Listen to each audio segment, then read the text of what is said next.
1973 urtetik ospatzen da musikaste, Euskal Musikaren astea.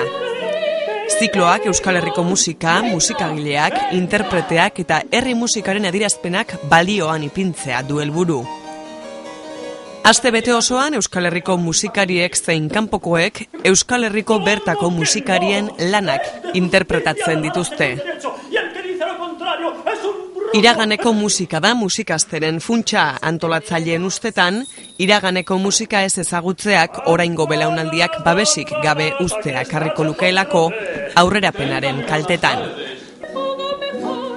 Errenterian ospatzen da urtero maiatzean, musika garaikidea, antzinakoa, ganberakoa, antzestua, koruak eta abar entzun ahal izan dira, aste osoan zehar.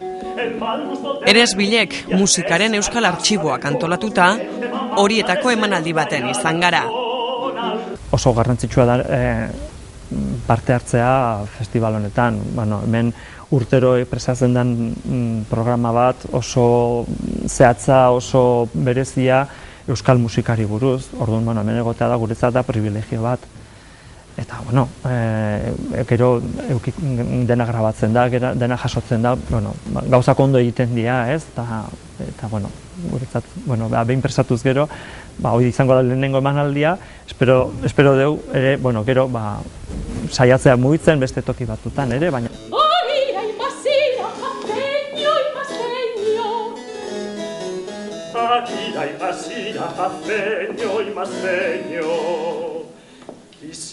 Musikasteren baitan, Magios Ensemble taldeak El Carnaval del Conde aurkeztu du.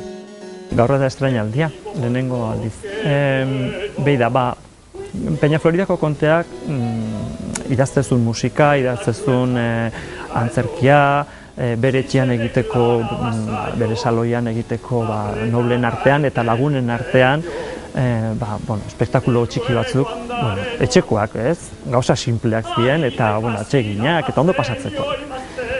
Eta, idatzi zituen piezatxo batzuk, haien artean El Borratxo Burlado eta halako historiotxoak. Abestikin, teatro antzerkia sartuta, mozorrotzen, eta haiek behaiek egiten zituzten personaiak eta familiekoen artean egiten zituzten gauzak. Peña Floridako kontearen lan baten oinarritutako humorezko ikuskizuna da El Carnaval del Conde. Emanaldian, beste batzuen artean, Elgetan jaiotako Juan Andrés de Lonbide organista eta musikariaren lanak interpretatu dituzte, haren heriotzaren 200. urteurrena ospatzen den honetan. Klabezinaz eta gitarra barroko batez lagunduta, Isabel Álvarez sopranoak, César Carazo tenoreak eta David Azurza kontratenoreak estreinatu dute El Carnaval del Conde.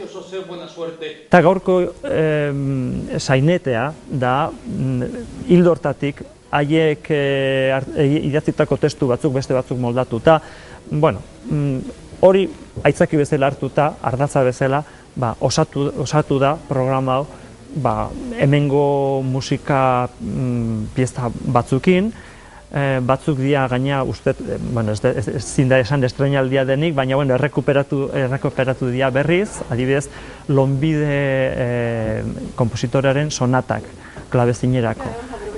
Arantzazuko artxiboan aurkitutakoak, eta uste gaur lehenengo aldiz berriz joko dirala publikora berriz.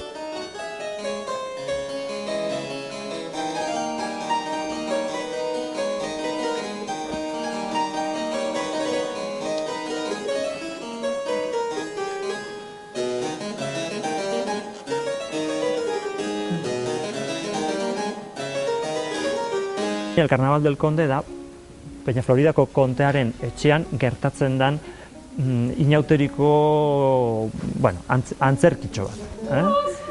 Nola bere emaztea, bere iloba, mozorratzen dian eta pertsonai batzuk enkarnatzen, ateratzen dira hor, ez dakizte pertsonaiak egiten eta bakoitzak egiten du abesti bat eta historitxo bat, ez?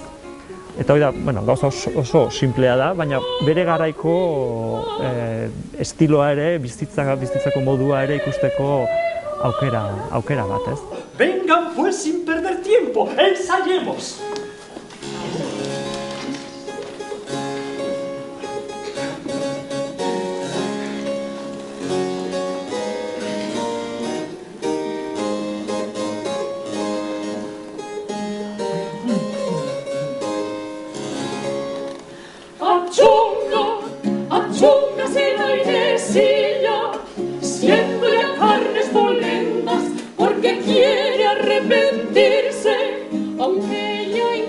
verde se queda, aunque ya hay años, se queda.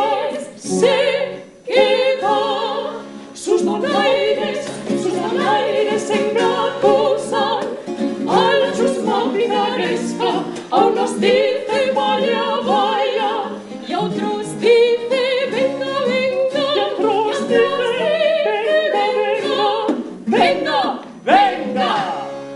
Musika barrokoa da, azken finen, badenetatik dago. Ze gaur entzungo da musika batzuk Konde Peñafloriako konteak idatzitakoak dira, beste bat Juan de Durango, euskal konpositora ere, eta beste batzuk Lonbiderenak. Eta, harritzekoa da, lehenengo pieza adibidez Peñafloriako konteak idatzitakoa da, eta Malagina bada. Eta beste batzuk dira euskal doinuak, adibidez Donostiako Irudamatxo errenderian dendari, azaltzen da, aldatuta eta erderazko letra batekin, baina triskitin adibidez hor mantentzen da. Eta orduan, entzutezu gauza ezagunak, eta hango jendearentzat ere, doinu batzuk hartuta, beste doinu bat azalduko, Bautista Basterretxe, doinu herrikoia dana, erderazko letra batekin, peregrina batek kantatzen, eta orduan, zian gauza herrikoiak oso erresak entzuteko eta oso, atseginak, ondo pasatzekoak. Operan eta antzezpen alorrean esperientzia dun hirukotea da Isabel Alvarezek, Cesar Carazok eta David Azurzak osatzen dutena. Interpretazioan gustora aritzen direla, zalantzarik ez.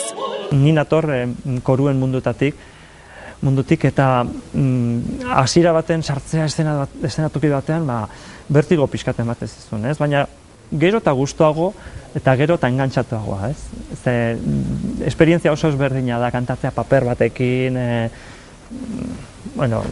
daukan, seriotasuna, eta, hemen ematen dizu aukera beste modu batez ateratzeko gauzak, doinuak, eta zu ere hobeto sentitzez, pertsonai baten barruan.